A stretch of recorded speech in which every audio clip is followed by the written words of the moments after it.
بسم اللہ الرحمن الرحیم۔ گمنام ہیرو کے معزز ناظرین، السلام علیکم۔ آئیے چلتے ہیں کہانی کی طرف۔ اور نظام الدین بہت اچھا ڈرائیور تھا، اس کو یہ ملازمت دے کر مجھے خوشی محسوس ہو رہی تھی۔ وہ بھی ضرورت مند تھا اور میں بھی ایک طرح سے ایسا ضرورت مند تھا جس کو کوئی بہت ہی وفادار آدمی ہی بھگتا سکتا تھا، اور نظام الدین میرے اس معیار پر پورا اترتا تھا۔ اسٹیشن جلد ہی آ گیا۔ میں نے اترتے وقت پھر 500 روپے اسے دے دیے۔ وہ کچھ حیران سا ہو گیا، بولا صاحب جی آپ نے 1000 تو پہلے بھی دیا تھا، وہ یہ بھی رکھ لے، بیچ دینا گھر والی کو، وہ انتظار کرتی رہتی ہوگی، کسی دن 2 روز کی چھٹی لے کر گھر بھی ہوا نا، سمجھا؟ تو کمائے گا نہیں تو وہ کھائیں گے کیسے؟ آپ کی مہربانی ہے جی، میں کس منہ سے آپ کا شکریہ ادا کروں؟ ایسا تو مجھے کوئی بھی نہیں ملا تھا جی، آپ لکھ لٹ ہیں صاحب جی، خدا آپ کو اتنا دے کہ آپ سورج جیسے مہربان ہو جائیں۔ نوٹ ہاتھ میں لے کر اس کی آنکھیں بہہ نکلی تھیں۔ یہ اس کے تشکر کا انداز تھا۔ آدمی کی ضرورتیں ہی اسے ذلیل کرتی ہیں اور پیمانہ ایک ہی ہے، روپیہ روپیہ اور صرف روپیہ۔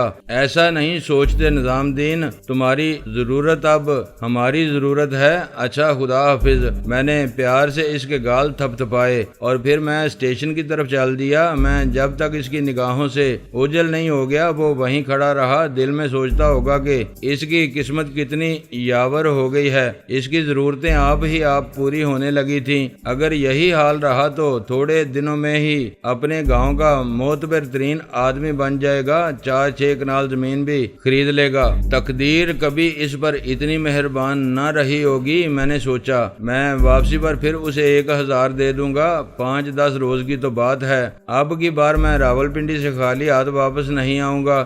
آسیہ اور آبی میرے ساتھ ہوں گے۔ گاڑی 9:30 بجے نکلتی تھی۔ میں نے اسٹیشن کے ڈائننگ ہال سے کھانا کھایا اور ٹھیک 8:45 بجے میں گاڑی میں جا بیٹھا۔ میرے ساتھ سفر کرنے والا ایک نو بیاہتا جوڑا تھا۔ ان کا انداز مجھے یہی بتاتا تھا۔ ایسے جوڑوں کے لباسوں سے ایک مہک سی اٹھتی ہے جو ماحول کو معطر کر جاتی ہے۔ ان کی طرف توجہ دیے بغیر میں یکسو ہو کر بیٹھ گیا۔ میرا خیال ہے کہ انہیں میری آمد پر کوئی خوشی محسوس نہیں ہوئی تھی۔ میں ٹھہرا سدا کا چھڑا آدمی تھے وہ دونوں کوئی نیم خواندہ، مگر ان کا تمول ان کے لباسوں سے ظاہر تھا۔ شاید وہ بڑے کاروباری لوگوں سے تعلق رکھتا تھا۔ بہرحال میں نے ان کی طرف توجہ نہیں دی اور وہ اپنی حال میں مست ایک دوسرے کی طرف دیکھتے ہوئے بیٹھے چائے پیتے رہے۔ مجھے حیرت یہ تھی کہ آبی اندھا کیسے ہو گیا، کہیں اس نے اپنے عدسے ہی کھو دیے ہوں، مگر ایسے میں اسے ارد گرد کی چیزیں تو نظر آ جانی چاہیے تھیں۔ ایسی صورت میں آدمی یہ تو پہچان سکتا ہے کہ زمین پر ہے کہ آسمان پر۔ پھر وہ کیسے کہتا تھا کہ آبی نابینا ہو چکا ہے؟ ان لوگوں نے اس پر تشدد کیا تھا تو پھر یہ بات تسلیم کی جا سکتی تھی وہ اپنی بینائی کھو بیٹھا ہو۔ ایسی صورت میں تو اس کی اذیت کا اندازہ نہیں کیا جا سکتا تھا۔ وہ اس سے پوچھتے ہوں گے کہ بتاؤ تمہارا ساتھی اور کون تھا، کس نے اکبر قریشی پر وار کیا، کیا چاہتا تھا وہ؟ مگر میرا نام سردار کریم نواز ہے۔ آبی بیچارہ کیا بتا سکتا تھا، اسے کچھ معلوم ہی نہیں تھا۔ یہی کافی تھا کہ اس پر بھی ضرور تشدد کیا گیا ہوگا اور کسی سے انہوں نے پوچھا ہوگا۔ ان کا اس معاملے سے کوئی تعلق ہی نہیں تھا، صرف آسیہ اور آبی کا نام معلوم تھا، اور وہ کہہ رہا تھا کہ کل انہیں پولیس پھر جسمانی ریمانڈ سے نکال لے گی۔ ان کے خلاف ایک مقدمہ اور درج ہو گیا تھا۔ سوچتے ہوں گے کہ یہ لوگ جیل کے اندر رہ کر اپنی تاریں ہلا رہے ہیں کہ باہر کسی بھی آدمی پر حملہ ہو سکتا ہے۔ وہ ان لوگوں کا اتا پتہ پوچھ رہے ہوں گے۔ ان کا خیال ہوگا کہ یہ کوئی بڑا گروہ ہے جس کا سربراہ غلام جیلانی ہے۔ میرا نام بھی انہیں یاد ہو گیا ہوگا۔ صورتحال بہت ہی پیچیدہ ہو گئی تھی۔ ان لوگوں پر تباہی کی تمام تر ذمہ داری مجھ پر عائد ہوتی تھی، مگر میں اپنی جگہ بے بس تھا۔ ان کے میں کسی بھی کام نہیں آ رہا تھا۔ گاڑی گوجرانوالہ پہنچ کر ذرا دیر کے لیے رکی تو وہاں آدمی ہمارے ڈبے میں سوار ہو گیا، وہ شاید کوئی موسیقار تھا۔ میں نے اپنے ساتھ ایک لمبا سا ڈبہ اٹھا رکھا تھا جس میں بالعموم موسیقی کے آلات رکھ لیتے ہیں۔ اس کی شکل بھی انہی لوگوں کی طرح تھی، بال کندھوں تک پھیلے ہوئے، مونچھیں بڑی بڑی۔ خان صاحب منہ میں پان سگریٹ الگ، اس کے لیے وبال جان بنا ہوا تھا۔ فرسٹ کلاس میں سفر کر رہا تھا۔ لباس اس کا سفید اور بے داغ کرتا پجامہ وہ پہنے ہوئے تھا اور پاؤں میں ملتانی خصا اس نے بڑی نزاکت سے ہلکی سی طلائی زنجیر پہن رکھی تھی، اور آتے ہی اس نے بڑی زوردار قسم کی السلام علیکم کی۔ وہ چوتھی نشست کا مسافر تھا۔ ڈبہ صرف 4 آدمیوں کے لیے تھا۔ اپنا وہ لمبا سا ڈبہ اس نے دیوار کے ساتھ لگا دیا۔ ہم سب کی وعلیکم السلام کے بعد وہ بڑے اطمینان سے جم کر نشست پر بیٹھ گیا۔ بولا، گاڑی یہاں بہت کم عرصے کے لیے رکی ہے، بہت بھاگنا پڑا مجھے۔ ہاں یہ تو ہے، حالانکہ انہیں معلوم ہونا چاہیے تھا کہ آپ اس میں سوار ہو رہے ہیں اور آپ کے لیے بھاگ دوڑ نقصان دہ ہے۔ اس نے بہت اچنبے سے میری طرف دیکھا۔ بولا، تو گویا آپ مجھ پر طنز فرما رہے ہیں؟ نہیں جناب، یہ کیسے ہو سکتا ہے؟ کہاں میں، کہاں آپ، چہ نسبت بے عالم پاک، گویا یہ مزید طنز فرمایا ہے آپ نے۔ میرا خیال ہے تعارف کا یہ طریقہ آپ کو پسند نہیں آیا۔ دیکھیں، میرا نام سردار کریم نواز ہے۔ یہ سونٹی دیکھ رہے ہیں نا آپ، یہ اسی سلسلے کی کڑی ہے۔ آپ اب اپنا نام عنایت فرما دیں تو مہربانی ہوگی۔ میرا نام استاد اللہ نواز خان جموں والا ہے اور میں سارنگی نواز ہوں۔ راولپنڈی ریڈیو اسٹیشن جا رہا ہوں۔ اس کی آواز بہت متوازن اور متحمل تھی۔ بدن اس کا ورزشی معلوم ہوتا تھا۔ میرا خیال ہے کہ سارے ہی گائک قسم کے لوگ کثرت ضرور کرتے ہیں، سارا دن بیٹھے رہتے اور صرف گلا پھاڑنے یا انگلیاں پھگار کر لینے سے تو صحت نہیں بنتی ہے۔ یہی وجہ ہے کہ ان میں سے اکثر و بیشتر پہلوانی کا فن جانتے ہیں۔ سادھو سنت فقیر اور ملا لوگ بالعموم بے فکر، خوش خوراک اور بہت عمدہ بنت کے آدمی ہوتے ہیں، اور یہی حال اس اللہ نواز خان کا تھا۔ لگتا تھا کوئی فکر اسے دامن گیر تھی ہی نہیں۔ آپ سے مل کر خوشی ہوئی خان صاحب، اگر ہو سکے تو اس سفر میں ہمیں بھی کوئی مدھر گیت سنا دیں، آخر کو آپ استاد ہیں۔ نہیں بابا، یہ نہیں ہوگا، یہ وقت گانے کا تو نہیں ہے۔ سارنگی کی آواز دب جاتی ہے، ایسے میں کوئی تان میں کیسے چھیڑ سکتا ہوں؟ اب آپ نے بھی طنز فرمانا شروع کر دیا، کچھ سنا دیں۔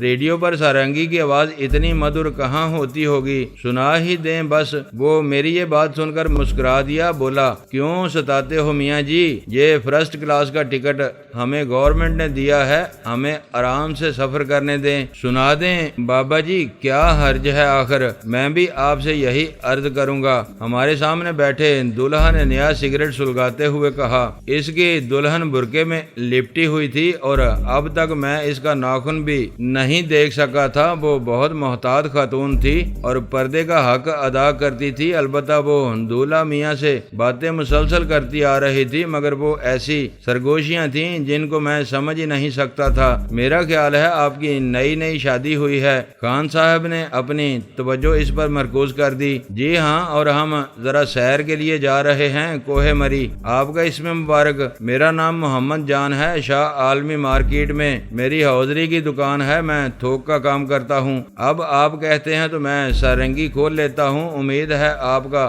سفر اچھا گزرے گا۔ چند لمحے بعد خان صاحب نے اپنا ڈبہ کھول لیا، اس میں سے انہوں نے سارنگی نکالی اور وہ سرک کر میرے قریب ہو گئے۔ ان کی انگلیاں پھڑکنے لگی تھیں۔ سارنگی کچھ عجیب قسم کی تھی۔ چند لمحوں تک وہ تاروں سے کھیلتے رہے، ان کو کبھی وہ کستے تھے، کبھی ڈھیلا چھوڑ دیتے تھے۔ چند منٹ اسی طرح گزر گئے۔ ہم اس وقت گجرات اسٹیشن سے ذرا ادھر ہی تھے کہ انہوں نے سارنگی کو پوری طرح بھڑکا دیا۔ خان صاحب واقعی اپنے فن کے استاد تھے۔ وہ ہمیں ماہیا سنا رہے تھے۔ گجرات اسٹیشن یوں ہی بے خیالی میں گزر گیا۔ استاد کے ہاتھ میں سارنگی ہو تو وہ جو بول چاہے اس میں بول سکتا ہے۔ جان محمد بھی جھومنے لگا تھا۔ میں بھی اسے ایک بالکل ہی نئی چیز سمجھ رہا تھا۔ دلہن البتہ بالکل گمسم بیٹھی تھی اور خان صاحب کا یہ عالم تھا کہ کن آنکھوں سے ہم سب کو دیکھ رہے تھے۔ تھے۔ اچانک اس سرنگی کے سور سے ایک عجیب قسم کی گیس نکلنے لگی اور وہ دیکھتے ہی دیکھتے میرے وجود پر حاوی ہونے لگی۔ میں اچھل کر وہاں سے ہٹا۔ اس کی ذات سے بچنے کے لیے میں دوسری کھڑکی تک جا پہنچا، مگر میری ہمت اچانک ہی پست ہونے لگی۔ گیس اتنی زیادہ ہو چکی تھی کہ محمد جان اور اس کی دلہن بھی ایک دم بے چین ہو کر اٹھ گئے اور پھر اس کے ساتھ ہی میں نڈال ہو کر فرش پر جا گرا۔ اس گیس نے میرے شاید پھیپھڑے بند کر دیے تھے، میں دوسرا سانس لے ہی نہیں سکا تھا۔ میری آنکھیں کھلی تھیں، میں سب کچھ دیکھ سکتا تھا، مگر مجھ میں اتنی سکت نہیں تھی کہ ہاتھ ہلا سکوں۔ خان صاحب نے فوراً ہی سرنگی بند کر دی۔ اب وہ گیس اس میں سے نہیں نکل رہی تھی۔ خود انہوں نے منہ پر ایک سلیٹی رنگ کا نقاب اوڑھ لیا تھا جس میں ان کی ناک اور منہ چھپ گئے تھے۔ سرنگی انہوں نے فوراً ہی ڈبے میں رکھی اور ارد گرد کا اچھی طرح جائزہ لینے کے بعد مجھے فرش سے اٹھا کر سیٹ پر ڈال دیا۔ میرا سوٹ کیس برتھ پر پڑا تھا، وہ انہوں نے اپنے قبضے میں لے لیا۔ پھر وہ دولہا جان محمد کی طرف بڑھے، اس کی بھی آنکھیں کھلی تھیں۔ خان صاحب نے اس کی جیبوں سے جو کچھ برآمد ہوا اپنے قبضے میں کر لیا۔ پھر وہ دلہن کی طرف بڑھے اور اس کے تمام زیورات انہوں نے نوچ نوچ کر اتار لیے۔ وہ خاصی خوش شکل لڑکی تھی اور حیرت ہے کہ اس کی بھی آنکھیں کھلی ہوئی تھیں، مگر وہ بھی ایک انگلی تک حرکت میں نہیں لا سکتی تھی۔ وہ کوئی عجوبہ روزگار قسم کی گیس تھی جسے استاد اللہ نواز خان جموں والے نے سرنگی کے خول میں ہم ایسے بے آسرا مسافروں کو لوٹنے کے لیے استعمال کرنے کا گر سمجھ لیا تھا۔ کوئی 5 منٹ تک تو میں یہ سب کچھ دیکھتا رہا۔ پھر خان صاحب نے ہمیں اچھی طرح خالی کر کے گاڑی کی زنجیر کھینچ دی۔ جیسے ہی گاڑی آہستہ ہوئی، 2 آدمی ریلوے کی وردیوں میں ملبوس تیزی سے ہمارے ڈبے میں گھس آئے۔ انہوں نے بائیں ہاتھ کا دروازہ کھولا اور مجھے ڈنڈا ڈولی کر کے وہ اسی وقت گاڑی سے نیچے اتر گئے۔ کسی اور آدمی سے انہوں نے کوئی تعرض نہیں کیا۔ خان صاحب بھی ان کے ساتھ ہی ڈبے سے باہر آ گئے اور ابھی میں کچھ سمجھ نہیں پایا تھا کہ وہ مجھے اٹھا کر سامنے کی جرنیلی سڑک پر جا چڑھے۔ میرا خیال ہے کہ ریلوے کے آدمی ان کے بعد ہی ہمارے ڈبے میں پہنچے تھے، کیونکہ گاڑی کی بتیاں یہ بتا رہی تھیں کہ بہت سے لوگ ہمارے ڈبے کے سامنے جمع ہو چکے تھے، مگر وہ لوگ گاڑی کے آہستہ ہوتے ہی اپنا کام کر کے فارغ ہو گئے اور اب وہ سڑک پر جا ٹھہرے تھے۔ یہی کوئی 5 منٹ اور گزرے ہوں گے کہ ایک کار ہمارے قریب پہنچ گئی۔ جیسے ہی وہ رکی، خان صاحب دوسرے 2 آدمیوں نے مجھے اٹھا کر کار کی پچھلی نشست پر اس طرح کہ ان میں سے خان صاحب میرے دائیں ہاتھ بیٹھے، ایک آدمی بائیں ہاتھ، تیسرا آدمی گاڑی کی اگلی نشست پر۔ ڈرائیور بہت مستعد نظر آتا تھا۔ ان کے بیٹھتے ہی اس نے گاڑی چلا دی۔ اب اس کا رخ لاہور کی طرف تھا۔ میں یہ سب کچھ دیکھ رہا تھا، میرا ذہن برابر کام کر رہا تھا، مگر یوں لگتا تھا جیسے میں مسحور ہو چکا ہوں۔ مجھے انہوں نے مسخر کر لیا تھا۔ ان کی کسی حرکت کے خلاف میں ایک لفظ نہیں بول سکتا تھا۔ شاید میرے اعصاب پر فالج گر گیا تھا۔ میری ساری قوت گویا ہو گئی تھی، صرف دماغ سوچ سکتا تھا، مگر وہ بھی اس طرح کے اشارے پر میرے اعضاء کام نہیں کرتے تھے۔ میں پچھلی سیٹ پر بیٹھا ان میں سے تیسری سواری کو دیکھ رہا تھا۔ میری آنکھیں کھلی تھی، کان بھی کام کر رہے تھے، آوازیں بھی مجھے سنائی دے رہی تھی، مگر میرا رد عمل کوئی نہیں تھا۔ وہ بھی اس بات کو سمجھ رہے تھے۔ ان میں سے وہ آدمی جو میرے بائیں ہاتھ بیٹھا تھا بولا، آپریشن کیسا رہا خان صاحب؟ بہت آسان، یہ خود ہی کہہ رہا تھا کہ مجھے سرنگی سنائیں۔ میں نے کہا، اندھا کیا چاہے 2 آنکھیں؟ میں نے سرنگی اور اس کی گیس کی نالی میں نے سیدھی کر لی اور بس صرف ایک ناب گمانے کی دیر تھی کہ اس نے ہاتھ پیر ڈھیلے چھوڑ دیے۔ اچھا کیا آپ نے، مجھے یقین تھا کہ صاحب نے یہ گیس اس میں نہیں بھر دی ہے۔ آبدی میاں اب کہاں ہوں گے ولسن صاحب؟ وہ لاہور میں ہیں۔ آپ کو ویسے بڑی زحمت دی ہے، گجرانوالہ تک کار بگانا پڑی۔ ہاں یہ پٹھا تو نکل ہی چلا تھا، اگر آپ بہت جلدی نہ آتے تو ہم آج بھی ناکام ہی رہتے۔ نہیں ولسن صاحب سے کسی نہ کسی صورت میں ضرور مل لیتے، مگر حیرت ہے خان صاحب کے اس خبیث نے دوبارہ سر اٹھایا۔ ولسن صاحب ٹھیک ہی کہتے تھے کہ یہ آواز غلام جیلانی کی ہے۔ اس سوٹ کیس میں کیا ہے؟ لاہور جا کر دیکھ لیں گے۔ اس کی جیبیں بھی دیکھی ہیں آپ نے؟ ارے یہ تو مجھے یاد ہی نہیں آیا، ابھی دیکھ لیتے ہیں۔ اس نے مجھے ٹٹولنا شروع کر دیا۔ کیا میری جیب میں اس وقت کوئی 1500 روپیہ موجود تھا، وہ انہوں نے نکال لیا اور پھر میری کمر سے بندہ پستول بھی اتار لیا اور گولیاں بھی نکال لیں۔ تو گویا یہ ہر وقت مسلح رہتا ہے، یہ شیطان، یہ بلا کب کسی کو بخشتا ہوگا۔ استاد اللہ نواز نے کہا، رقم اس نے پوری کی پوری اپنی جیب میں ڈال لی اور پستول اس نے آبدی صاحب کو دے دیا۔ اپنے چہرے سے نقاب انہوں نے کار میں بیٹھتے ہی اتار دیا تھا۔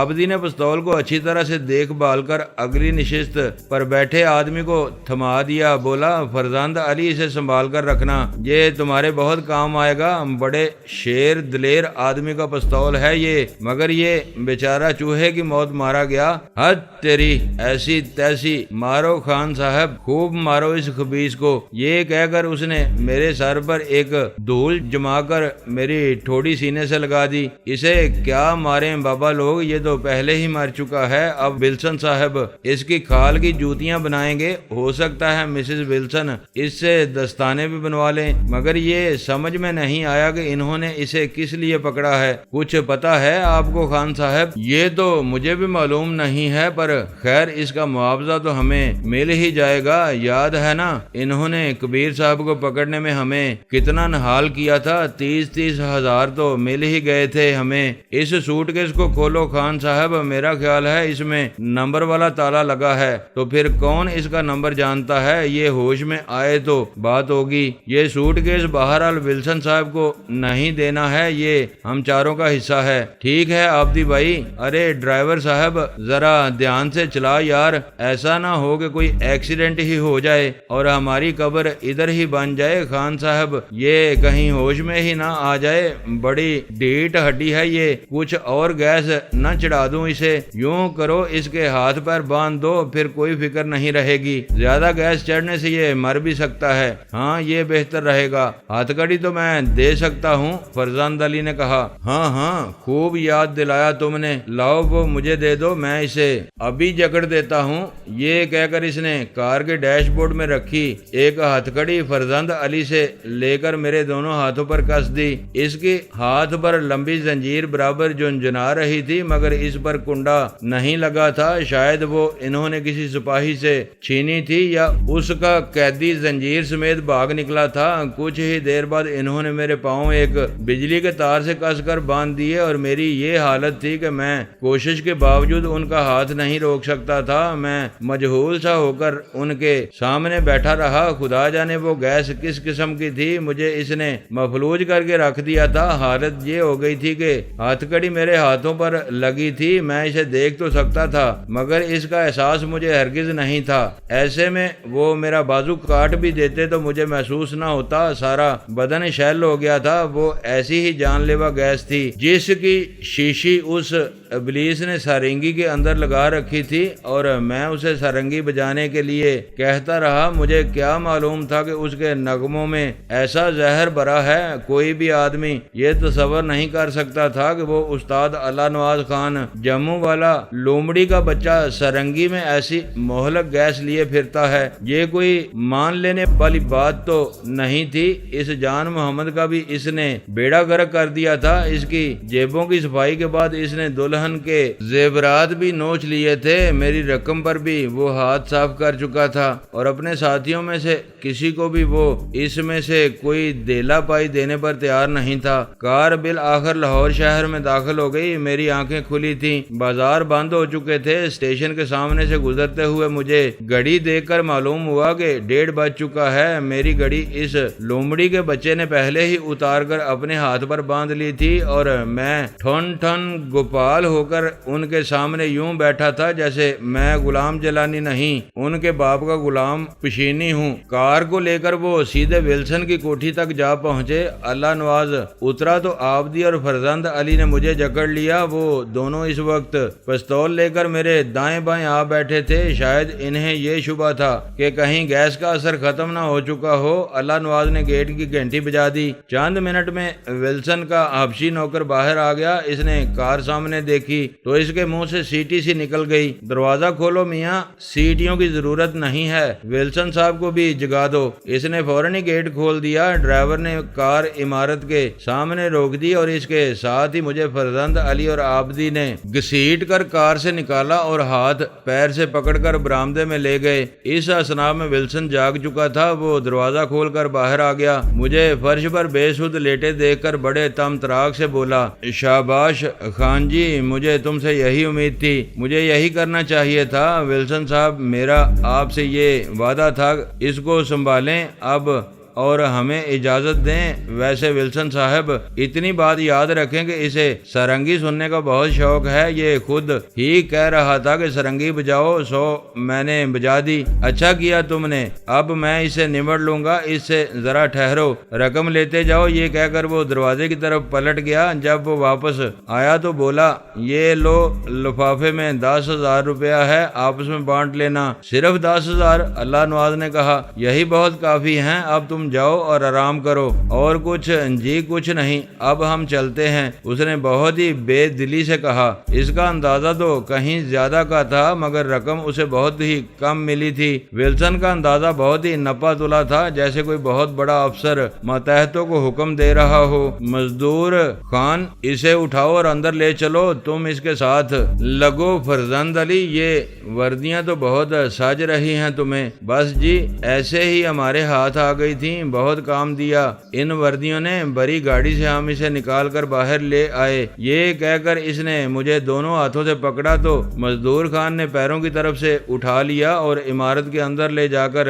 راہداری سے گزرتے ہوئے آخری کمرے میں ڈال دیا۔ ولسن باہر ہی کھڑا رہا۔ جب وہ انہیں رخصت کر کے اندر آیا تو صرف مزدور خان ہی اس کے ساتھ تھا۔ صاحب، میرا خیال ہے یہ آدمی ہماری تمام باتیں سنتا آیا ہے، یہ نہیں ہونا چاہیے تھا اس حالت میں بھی۔ جی ہاں، لگتا تو مجھے یہی ہے، اس کی آنکھیں بند ہی نہیں ہوئیں، اس کے حواس ابھی سلامت ہیں۔ کوئی بات نہیں، میں اسے مزید پریشان نہیں کرنا چاہتا، اس کے ہاتھ پاؤں بندے ہیں، بس یہی کافی ہے۔ یہ کہہ کر اس نے میرے اوپر ایک ہلکا سا کمبل ڈال دیا اور تمام کھڑکیاں دروازے اچھی طرح بند کر کے وہ دونوں باہر نکل گئے۔ میرے نیچے قالین بچھا تھا۔ کمرے میں قالین کے دائیں ہاتھ صوفے اور بائیں ہاتھ کرسیاں لگی تھیں۔ سامنے کی دیوار کے ساتھ ایک میز رکھی تھی جس پر کتابیں اور رجسٹر پڑے تھے۔ جاتے ہوئے وہ چھت کا پنکھا چلا گئے تھے جس کی ہوا ٹھنڈی محسوس ہوتی تھی۔ میں بے سود ہو کر لیٹ گیا، میرے دونوں ہاتھ پیٹ پر رکھے تھے، ہاتھ کڑی کی زنجیر دائیں ہاتھ میں لٹک رہی تھی، پاؤں بجلی کے تار سے بندھے ہوئے تھے۔ ذہن میرا بگولوں کی زد میں آیا ہوا تھا۔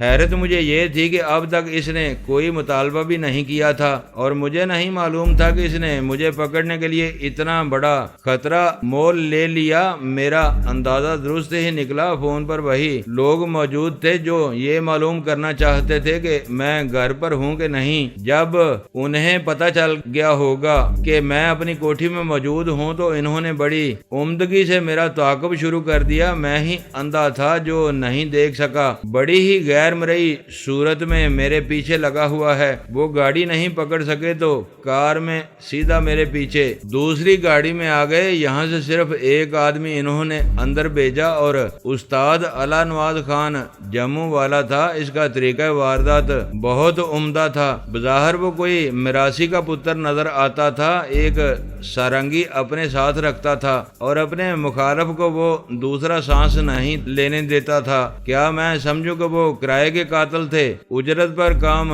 کرتے تھے؟ ولسن کو وہ کہاں سے مل گئے؟ معلوم یہ ہوتا تھا کہ وہ ولسن بہت سے کام لیتا ہے، وہ اسے اچھی طرح جانتے تھے۔ واردات پر نکلنے سے پہلے وہ اسی کے ہاں بیٹھے تھے۔ ان کی بات چیت سے یہی معلوم ہوتا تھا، مگر وہ جانے عالم کہاں تھا، اب تک سامنے نہیں آیا تھا۔ میں اگر اسے راولپنڈی میں گاڑی سے نہ پھینک دیتا تو وہ شاید بہت دن پہلے ہی اپنا کام کر چکا ہوتا۔ اس کی ناکامی کے بعد ولسن نے اس استادوں کے استاد کو میرے پیچھے لگا دیا، لیکن وہ میرا کریں گے کیا؟ کس نسخے میں ڈالنا چاہتے ہیں مجھے؟ یہ بڑا اہم سوال تھا۔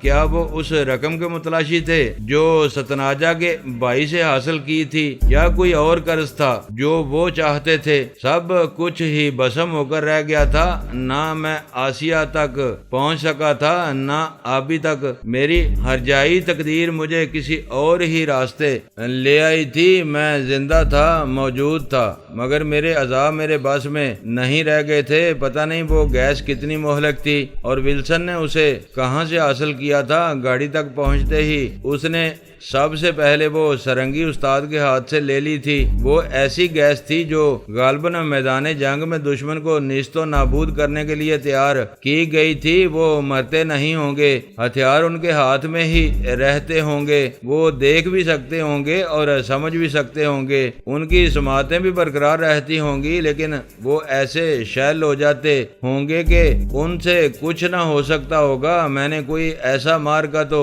نہیں دیکھا تھا، مگر معلوم یہی ہوتا تھا کہ وہ گیس کسی ایسے ہی کام میں استعمال ہوتی ہوگی کہ اس کے بل بوتے پر وہ لاکھوں کی فوج کو چیونٹیوں میں بدل دیتے ہوں گے، اور اب میرا بھی یہی حال ہو رہا تھا۔ میں تو ایک فرد تھا، مگر میری بے بسی بھی دیدنی تھی۔ اس گیس کی وجہ سے تو استاد کسی بھی جگہ پہنچ کر تباہی مچا سکتا تھا، کسی کو بھی نہتا کر سکتا تھا۔ ولسن نے اچھا کیا جو اس سے ایسا خطرناک ہتھیار واپس لے لیا۔ میرا یہ خیال ہے کہ استاد کو اس گیس کی غرض و غایت کا صحیح علم نہیں تھا، ورنہ وہ شاید اسے واپس نہ کرتا۔ میرا اندازہ یہ تھا کہ صرف ایک بار ہی ولسن نے اسے ان لوگوں کے سامنے استعمال کیا ہوگا، مگر یارو میرے تو اس نے جندرے ڈھیلے کر دیے تھے۔ میں دیر تک قالین پر پڑا اس صورتحال پر غور کرتا رہا، مگر کوئی نتیجہ نکال لینا میرے بس میں نہیں تھا۔ میرے غور و فکر کا کوئی فائدہ ہی نہیں تھا۔ بالآخر مجھے نیند آ گئی، وہ مہربان نیند جو سارے دکھوں کا بڑا اور مؤثر علاج ہے۔ قالین آرام دہ محسوس ہوتا تھا اور پنکھا چل رہا تھا۔ صبح جب میری آنکھ کھلی تو 4 سو سویرا ہو رہا تھا، سورج شاید ابھی نہیں نکلا تھا کہ اچانک میرے کمرے کا دروازہ کھل گیا۔ اس وقت تک شاید میں اس گیس کے اثر سے محفوظ ہو چکا تھا اور میرا اندازہ تھا کہ میں بول سکتا ہوں، ہاتھ پاؤں کو اپنی مرضی کے مطابق ہلا سکتا ہوں۔ جیسے ہی دروازہ کھلا میرے سامنے جانے عالم آ ٹھہرا۔ وہ مجھے بڑی حیرت سے دیکھ رہا تھا۔ اس نے کمرے میں داخل ہو کر بتی جلا دی۔ میں اسے دیکھ کر یوں ہی ادمواسا ہو کر لیٹا رہا۔ وہ بڑی نخوت سے بولا، غلام جلانی عرف سردار کریم نواز، آخر کار تم پھنس ہی گئے، اور وہ بھی ایک سرنگی نواز کے ہاتھوں سے۔ یہ کہہ کر وہ بڑے اطمینان سے میرے ارد گرد گھوم گیا۔ اس گھڑی دروازہ کھلا تھا اور وہ سمجھ رہا تھا کہ میں ابھی تک گیس کے اثر میں مبتلا ہوں۔ میری آنکھیں نیم واسی تھیں۔ وہ جیسے ہی میرے سر کی طرف آیا، میں نے بلا خیز تیزی سے دونوں ہاتھ اٹھا کر اس کی ٹانگوں میں پھنسا دیے، اس طرح کہ اس کی ایک ٹانگ میرے بندے ہاتھوں کے حلقے میں پھنس گئی۔ وہ اس کے لیے قطعاً تیار نہیں تھا، تیورا کر صوفے پر گر گیا تو میں نے ایک دم اٹھ کر اس کی پھنسی ٹانگ کو کندھے پر چڑھا کر دونوں زانوں اس کی ٹانگوں سے گزار کر پیٹ پر رکھ دیے۔ وہ ایک دم چیخنے لگا، مگر اس ذرا سی مدت میں نے ہاتھ اس کی گردن میں دنسا دیے۔ ہتھکڑی اتنی مہلت تو دیتی ہے کہ آدمی کی انگلیاں کام کر سکیں۔ جیسے ہی اس کی گردن دبی، اس کا سر ڈھلک گیا۔ آواز اس کی زیادہ بلند نہیں ہوئی تھی۔ اس کی دونوں آنکھیں پلٹ گئیں، سفیدی زیادہ نمایاں نظر آنے لگی۔ اس کو یوں بے بس کرنے کے بعد میں نے اس کی تلاشی لی۔ وہ اپنے ساتھ پستول تو رکھتا ہی تھا، وہ میں نے نکال لیا، مگر اس کے ساتھ تیز دھار خنجر بھی اس کی پتلون کی دائیں جیب میں موجود تھا، وہ بھی میں نے الگ کر لیا اور اسے صوفے سے گھسیٹ کر اس طرح اچھالا کہ وہ صوفے کے عقبی حصے میں جا گرا۔ اب وہ سامنے سے دیکھنے پر نظر نہیں آ رہا تھا۔ پستول کو میں نے نیفے میں پھنسایا اور خنجر سے میں اپنے پاؤں کی تار کاٹنے لگا۔ ہاتھ کڑی کو تو میں چابی کے بغیر ہاتھ سے اتار نہیں سکتا تھا، مگر ابھی تار کا ربڑ ہی کٹ سکا تھا کہ ولسن اور مسز ولسن بڑے اطمینان سے دروازے میں آ ٹھہرے۔ میں نے خنجر الگ رکھا اور نیفے میں سے پستول نکالنے لگا، مگر وہ میری اس حرکت کو فوراً ہی سمجھ کر پیچھے ہٹے اور دروازہ انہوں نے دھڑ سے بند کر دیا۔ کاش میں نے پستول نیفے میں نہ پھنسایا ہوتا، میں سنبھل بھی نہیں سکا تھا کہ وہ باہر سے کنڈی لگانے میں کامیاب ہو گئے، ورنہ میں ان دونوں کا جلوس نکال دیتا۔ مجھ سے یہی غلطی ہو گئی۔ راہداری میں نکلتے ہی انہوں نے باہر سے تالا لگا دیا۔ دروازہ لکڑی کا بنا ہوا تھا، کوئی شیشہ اس میں موجود نہیں تھا، ورنہ میں انہیں وہیں چھید دیتا۔ میرے غصے کی کوئی انتہا نہیں رہ گئی تھی۔ میں نے صوفے پر بیٹھ کر تیزی سے وہ تار کاٹ ڈالے اور دروازے کے پاس جا کر اندر کی دونوں کنڈیاں بند کر لیں۔ کم از کم ان کے اگلے حملے سے تو میں محفوظ ہو گیا تھا۔ بیچ کی دیوار میں ایک چھوٹا سا دروازہ تھا، اس کی چٹکنی بھی میں نے اندر سے بند کر لی اور پھر اس جان عالم کو صوفے کے پیچھے سے نکال کر قالین پر ڈال دیا۔ اب میری کوشش یہ تھی کہ جس طرح بھی ہو سکے جان عالم ہوش میں آ جائے۔ میں آہستہ آہستہ اس کی گردن کی مالش کرنے لگا، پھر میں نے اس کی پنڈلیوں کی رگوں کو حرکت دی، اس کے ہاتھ اور پاؤں کے تلوے رگڑے۔ کوئی 10 منٹ مجھے اس کام میں لگ گئے۔ مجھے معلوم تھا کہ اپنے شکار کو دوبارہ کس طرح ہوش میں لایا جاتا ہے۔ کوئی 15 منٹ بعد اس نے آہستہ آہستہ آنکھیں کھول دیں، یوں جیسے وہ دوبارہ زندہ ہو رہا ہو۔ یہ میرے ہاتھوں کا کرشمہ تھا کہ میں اچھے بھلے آدمی کو سلا بھی سکتا تھا اور ہوش میں بھی لا سکتا تھا۔ میں چاہتا تو اس کے ہاتھ باندھ سکتا تھا، مگر میں نے اس کی ضرورت نہیں سمجھی۔ وہ بہت اہم آدمی تھا، اس سے میں بہت کچھ معلوم کر سکتا تھا۔ اس کو باندھ دینا درست نہیں تھا، ایسے میں وہ بدک جاتا، مجھ پر کوئی راز ظاہر نہ کرتا۔ دوستو ویڈیو کو لائک ضرور کر دیا کریں۔ ISI پاک آرمی زندہ باد، پاکستان پائندہ باد۔ معزز ناظرین اپنا خیال رکھیے گا اور اپنے اس چینل کا بھی شکریہ۔